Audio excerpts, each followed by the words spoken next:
हरे कृष्णा। राधे राधे दोस्तों, कैसे हो आप? आशा करती हूँ अच्छे होंगे, स्वस्थ होंगे, मस्त होंगे। सावन के महीने का ये सबसे पवित्र प्रदोष है, गुरु प्रदोष, जिसकी कथा इस प्रकार है। गुरुवार को बृहस्पति देव के पूजन का विधान है। जो कोई बृहस्पतिवार को व्रत करता है उसको समस्त विद्याओं की प्राप्ति होती है एवं व्रती दीर्घायु होता है। इस दिन पीले पुष्प पूजन में चढ़ाने चाहिए तथा ब्राह्मणों की पीली वस्तुओं का ही दान करना चाहिए तथा स्वयं पीली वस्तुएं खानी चाहिए तथा पीले वस्त्र पहनने चाहिए। एक नगर में संजय नाम का एक सेठ रहता था। भगवान की कृपा से उसको किसी बात की कमी नहीं थी। वह सेठ बड़ा ही दयालु एवं दानी था, किंतु उसकी पत्नी उसके ठीक विपरीत बहुत कंजूस थी। वह भिक्षुओं को द्वार से खाली हाथ ही लौटा देती एवं पति द्वारा दान किए जाने पर अत्यंत क्रोधित होती थी।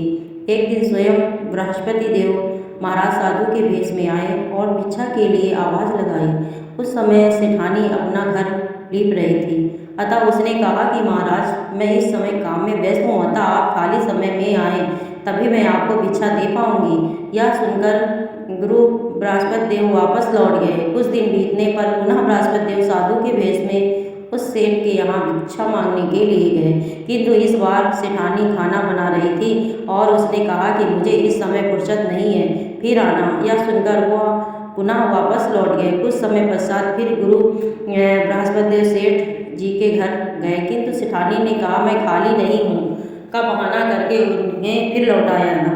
साधु महाराज बोले, इस प्रकार तो तुम्हें दान एवं भिक्षा देने के लिए कभी समय मिलेगा ही नहीं, अतः क्या तुम एकदम खाली हो जाने पर ही भिक्षा दोगी? साधु की बात सुनकर सेठानी ने कहा, हाँ महाराज, मैं खाली होने पर ही भिक्षा दे सकूंगी। यह सुनकर साधु रूप में बृहस्पति महाराज ने कहा कि तुम एक उपाय बताता हूँ जिसके करने से तुम अवश्य ही खाली हो जाओगी।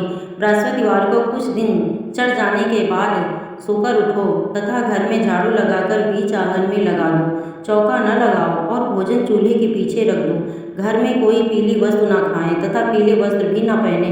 घर के लोग बृहस्पतिवार को बाल अवश्य बनवावें तथा जब अधिक रात हो जाए तब दीपक जलाना। इस प्रकार तुम शीघ्र ही खाली हो जाओगी। ऐसा कर साधु रूपी बृहस्पति महाराज वहाँ से थोड़ी दूर चलकर अंतर्ध्यान हो गए। सेठानी भी साधु द्वारा बताए हुए कथन के अनुसार अपने कार्य करने प्रारंभ कर दिए, जिससे कुछ ही दिनों में सब धन धान्य का नाश हो गया और वह भोजन तक को तरसने लगी।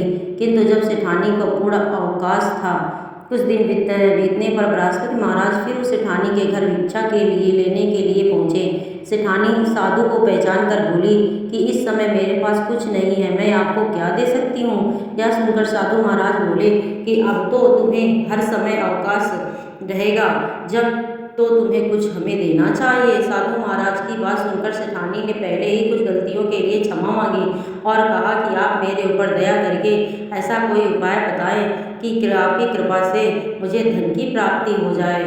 अब मैं कभी किसी को भी खाली हाथ नहीं लौटाऊंगी और आप जिस प्रकार भी कहेंगे मैं आपका कहना मानूंगी। सेठानी की इस प्रकार की बात सुनकर साधु महाराज ने कहा कि अब तुम अपने नियमों में परिवर्तन करो और प्रातःकाल जल्दी सोकर उठो, घर को गाय के गोबर से लीपो, शाम को सूर्यास्त के बाद ही समय पर दीपक जलाओ, भिक्षुओं एवं महात्माओं को खाली हाथ ना लौटाओ।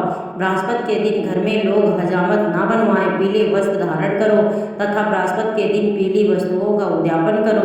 ऐसा करने से निश्चय ही तुम्हारे सभी मनोरथ पूर्ण होंगे। इतना कहकर बृहस्पति देव अंतर्ध्यान हो गए। जो कोई भी नियमपूर्वक भगवान बृहस्पति देव का व्रत करता है और इस पवित्र कथा को सुनता है, ईश्वर की कृपा से उसे सुख और समृद्धि की प्राप्ति होती है, जिसमें किसी प्रकार का कोई संशय नहीं है। जो भी इस कथा को पढ़ता है और सुनता है उसे बृहस्पति देव सदैव प्रसन्न रखते हैं। बोलो बृहस्पति देव की जय।